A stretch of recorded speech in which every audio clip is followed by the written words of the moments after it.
నమస్కారం. వ్యవసాయ అనుబంధ రంగాల సమాచార వారధి తెలుగు వన్ అగ్రికల్చర్ ఛానల్కి స్వాగతం. నేను రూపానాథళ్ళ. సంక్రాంతి అంటేనే రైతుల పండగ. ఎముకలు కొరికే చలిలో చిమ్మ చీకట్లా కమ్మేసే పొగమంచును చీల్చే బానుడి నులివెచ్చని కిరణాలు, ఆహ్లాదాన్నిచ్చే చలిమంటలు, ఆపై తొలి భోగి మంటల్లో కాసిన వేడి నీటితో మంగళ స్నానాలు, యువతులు పడుతుల రథం ముగ్గుల పోటీలు, గొబ్బెమ్మలు, హరిదాసు కీర్తనలు, రంగరించిన గంగిరెద్దులు, డూడు బసవన్నల ఆటలు, పిట్టల దొరల మాటలు, బెల్లం చెరుగ్గళ్ళు, కొత్త కుండలో పాల పొంగులు, కొత్త బియ్యంతో చేసిన బెల్లం పాయసాలు, మధ్యాహ్నం నుంచి చిన్నపిల్లల బొమ్మల కొలువులు, భోగి పండ్ల పేరంటం, శనగలు, పూలు, తాంబూలాల పరంపరం. రెండో రోజు పంట చేతికొచ్చిన ఆనందంలో కొత్త పాత అల్లుళ్ళు కూతుళ్లకు కొత్త బట్టలు, పసుపు కుంకుమలు, సరదాల మాటలు పాటలతో లోగిళ్లన్నీ కేరింతలు. మకర సంక్రాంతి నువ్వులతో చేసిన నేతి అరిసెలు, బొబ్బట్లు, జంతికలు, సకినాలు, పాలతాలికలు, పులిహోర, గారెలు, అబ్బో రకరకాల ఘుమఘుమలతో నిండే పల్లెలు, ఆపై పితృదేవతలకు తర్పణాలు. సంక్రాంతి ప్రత్యేకతలు. మూడో రోజు కనుమ సందడి. దీన్ని పశువుల పండగ అంటారు. పొలం పనుల్లో సాయం చేసిన పశుపక్షాదులకు కృతజ్ఞతలు తెలిపే పర్వదినం.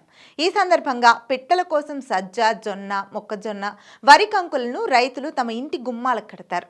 మరికొందరు తమ ఆవులు, ఎడ్లు, గేదెలు, దున్నపోతులు, పొట్టేళ్లను కడతారు. అందంగా అలంకరించి అందాల పోటీలు పెడతారు. బల ప్రదర్శన పోటీలు నిర్వహిస్తారు. అలాగే కోళ్ల పందాలు జరుపుతారు. అంతటి గొప్ప రైతు వారసత్వ సంపద కలిగిన తెలుగు తరం తమ చరిత్రను వారసత్వానికి అందించాలనే సదుద్దేశంతో కృష్ణా జిల్లా గన్నవరం మార్కెట్ యార్డులో రైతు సంక్రాంతి సంబరాలను శాసనసభ్యులు, ప్రభుత్వ విప్ యార్లగడ్డ వెంకట్రావు గారు ఘనంగా నిర్వహించారు. Agriculture market committee chairman Gudavalli Narasimharao, Sri Lakshmi Narasimha Nandi breeding bulls యజమాని కాసనేని రాజా ఈ ఏర్పాట్లను చేశారు. ఆహుతులకు ఎంతో సౌకర్యంగా ఉండేలా ఎలా సాంప్రదాయబద్ధంగా నిర్వహించారో చూడండి.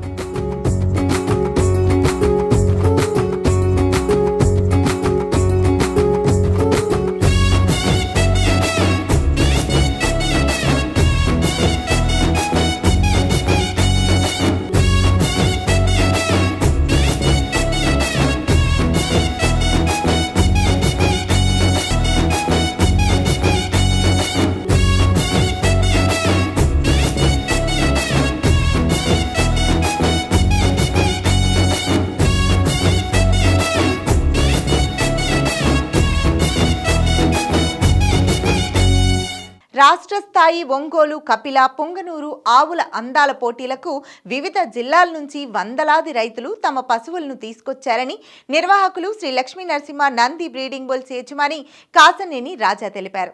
సో 3 రోజుల సంక్రాంతికి సంబంధించి గన్నవరంలో మీరు అసలు ఎలాంటి కార్యక్రమాలు చేశారు, దీని గురించి మీరు పడ్డ కష్టం, ఏ విభాగాల్లో మీరు పోటీలు నిర్వహించారు, ఏంటి ఒకసారి చెప్పండి. ఆవుల అందాల పోటీలు, ముగ్గురు పోటీలు గన్నవరం మార్కెట్ యార్డ్లో పెట్టాము. ఓకే, అంటే ఇప్పుడు యాక్చువల్గా అందాల పోటీలు పాల పోటీలు సహజంగా పెడతా ఉంటారు సార్. వీళ్ళు చేసేటప్పుడు ఏ కేటగిరీ అసలు ఎలా చూస్తారు, ఏంటి సార్ అసలు ప్రధానంగా గమనించేటువంటి అంశాలు? కొత్త వాళ్ళు ఈ పోటీల్లో పాల్గొనాలంటే వాళ్ళు ఏమి గమనించుకొని రావాలి, వాళ్ళు ఏం చెక్ చేసుకొని రావాల్సి ఉంటుంది? ప్రైమరీగా నవనలుపులు, మూతి నలుపు, కన్ను నలుపు, చెవు నలుపు, కాళ్ళ డెక్కిలపైన నలుపు ఉండాలి, మోకాళ్ళ నలుపులు ఉండాలి, ఆసనం నలుపు ఉండాలి, బొడ్డు నలుపు ఉండాలి, తోక నలుపు, కుచ్చు నలుపు ఉండాలి. ఇలా నవనలుపులు. ప్రస్తుతం గన్నవరంలో మీరు నిర్వహిస్తున్నటువంటి ఈ పోటీలకి మనగా ఉభయ తెలుగు రాష్ట్రాల నుంచి కానీ ఎక్కడి నుంచి దాదాపు ఎన్ని పశువులు రావడం జరిగింది, ఏ కేటగిరీలో ఎన్ని పాల్గొన్నాయి? 128 పశువులు వచ్చినాయి మొత్తం. కర్నూలు నుంచి వచ్చినాయి, గోదావరి, పశ్చిమ గోదావరి, తూర్పు గోదావరి, నెల్లూరు జిల్లా, ప్రకాశం జిల్లా, గుంటూరు జిల్లా, కృష్ణా జిల్లా, అట్లా మొత్తం 128 పశువులు పాల్గొన్నాయి.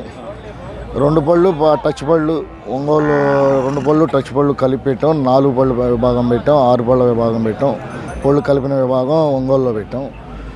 కపిల్లో వచ్చేసి మొత్తం అన్నీ కలిపేసి ఒకటే సైజు పెట్టాం కపిలు.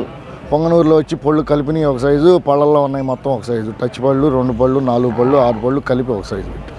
మొత్తం 7 విభాగాలు పెట్టాం, 28 ప్రైజులు పెట్టాం. గమనించినటువంటి అంశాల్లో చూస్తే కనుక ఫస్ట్లో మీరు కొట్టినటువంటి పోటీలకు వచ్చినటువంటి పశువుల సంఖ్య, ఇప్పుడు వచ్చినటువంటి పశువుల సంఖ్య మధ్య వ్యత్యాసం ఉంది. తగ్గినాయి, సైజులు తగ్గినాయి. పశువులు కూడా అప్పుడు ఇంకా ఎక్కువ వచ్చాయి. అయితే ఇవాళ షోలు లేకపోతే మన షోకి బాగా వచ్చినాయి. 128 అంటే బాగా వచ్చినట్టు. ఓన్లీ ఆవులే కదా మనం పెట్టింది, 3 సైజులే కదా, బాగా వచ్చినట్టు. ఒంగోలు బాగా వచ్చినాయి. ఇక్కడ వచ్చిన దాంట్లో మనం గ్రేడింగ్ కానీ బ్రీడింగ్ పరంగా మనం సెలెక్ట్ చేసేటప్పుడు టాప్ క్వాలిటీ సెక్షన్లో మొత్తం ఎన్ని వచ్చినాయి? టాప్ క్వాలిటీ సెక్షన్లో ఇవాళ ఫస్ట్ కొట్టినాయి అన్ని టాప్ క్వాలిటీ సెక్షనే. ఇవాళ అన్ని సైజుల్లో 7 సైజుల్లో ఫస్ట్ కొట్టినాయి అన్ని టాప్ వాటికే ఫస్ట్లో వచ్చింది. అంటే ఇప్పుడు సహజంగా ఇప్పుడు నడిబారు పశువులు అనేటువంటి మనుషుల్లో సైజులు తగ్గినట్టుగానే పశువుల్లో కూడా నడిబారు అనేటువంటి తగ్గుతుంది అని చెప్పేసి దీన్ని మళ్ళీ మనం బ్రింగ్ బ్యాక్ తీసుకురావాలంటే రైతు పరంగా ఎలాంటి జాగ్రత్తలు తీసుకోవాలి? నడిబారు అంటే తల్లిని బట్టి తండ్రిని బట్టి అవుతుంది. అది కొన్ని ఉన్నాయి, వచ్చిన వాటిలో కూడా మంచి మంచి నడిబారులు ఉన్నాయి, సైజులు ఉన్నాయి, అన్నీ ఉన్నాయి. అది వాటిలోనే సెలక్షన్ అయినాయి ఇవాళ. అంటే ఇప్పుడు మన పొరుగు రాష్ట్రాలు కానీ ఇతర దేశాల్లో చేసినట్టుగా క్వాలిటీ బ్రీడ్ నుంచి మళ్ళీ వాటి సంపద పెంచడానికి మనం చేస్తాం. అలాంటి ప్రాసెస్ ఆ పశు సంపద పెంచేటువంటి పని దాని పరంగా ఏమన్నా నిర్ణయాలు జరుగుతున్నాయి ఈ స్థాయికి? ప్రస్తుతానికి అయితే ఏం లేదండి, ఏం లేదు. అంటే మీరు జస్ట్ ఆ రైతులను ఎంకరేజ్ చేయాలి అనేటువంటి ఉద్దేశం? ఎంకరేజ్ చేయాలంటే మామూలుగా ఒంగోలు మన దగ్గర మంచి శామన ఉంది. మా నాటికి వచ్చే దూడలు కూడా వాళ్ళ షోలో 1 దూడ 2 దూడలు కొట్టినాయి అని అన్నారు. ఇందాక పళ్ళు టచ్లో పెనలూరు రావు గారిది మన సింహాకి పడింది, దానికి పడింది వాళ్ళు ఫస్ట్ కొట్టింది పళ్ళు టచ్లో. మీ కష్టం వృధా. ఇంకా ఏమి ఉన్నాయి సార్? ఇంకా 3 మిగతా వాటిలో సెకండ్ ఇంకా ఉన్నాయి కానీ మరి వాటిలో ఏది మంది ఏంటనేది నాకు అంత ఐడియా లేదు. అది ఇక్కడికి వచ్చిన వాళ్ళు అంటున్నారు మా నాటికి పడిన దోళ్ళు అని. అదైతే ఫస్ట్ కొట్టింది, 1 కొట్టింది. ఇంకా మనకి పొంగనూరులో వచ్చేటప్పటికి సార్ పొంగనూరులో ఎలా చూస్తున్నాం? పొంగనూరు మన డాక్టర్ల సెలక్షనేనండి, వాళ్ళకి తెలుసు. దాన్ని బట్టి పొంగనూరులో వచ్చేసరికి రాజు నాని గారిది కొట్టింది ఒకటి, ఇంకోటి ఏమో భీమవరం వాళ్ళవి 2 కొట్టినాయి, ఫస్ట్ సెకండ్ భీమవరం వాళ్ళవి కొట్టినాయి.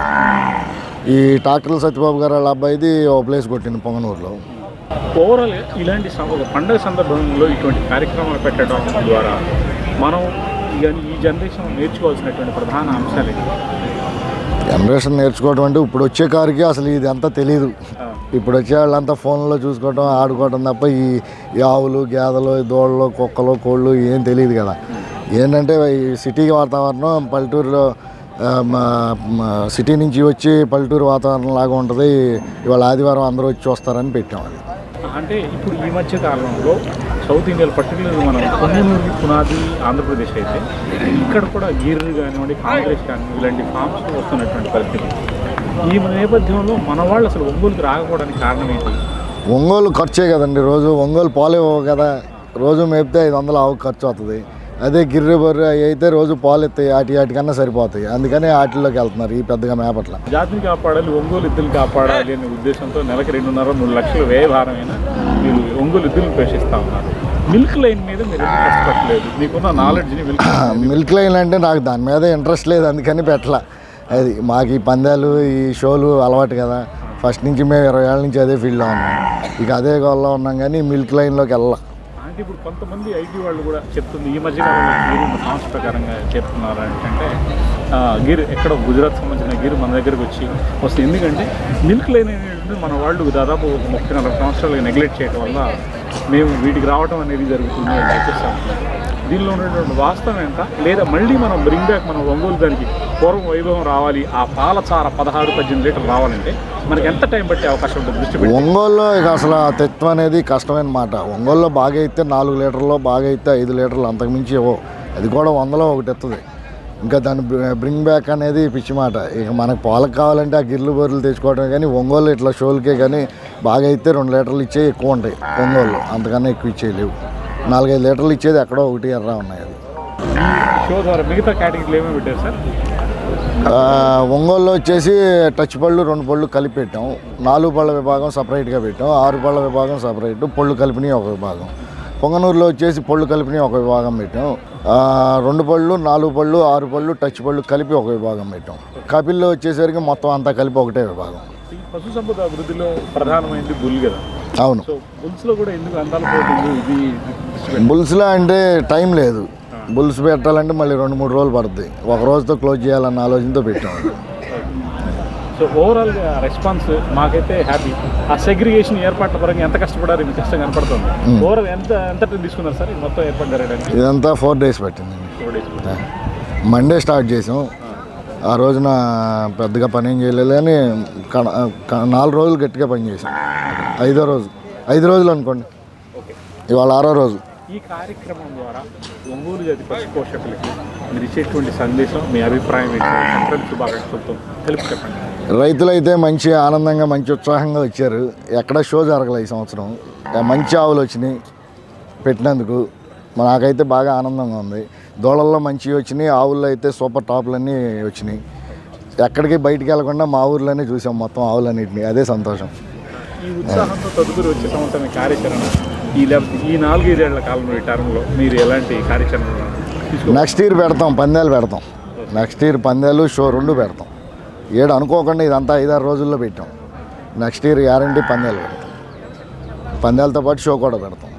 పశువులకు ఉచితంగా గ్రాసం, నీరు అందించారు. రైతులతో పాటు వివిధ ప్రాంతాల నుంచి అందాల పోటీలు తిలకించేందుకు వచ్చిన సందర్శకులకు భోజన ఏర్పాట్లు చేశారు.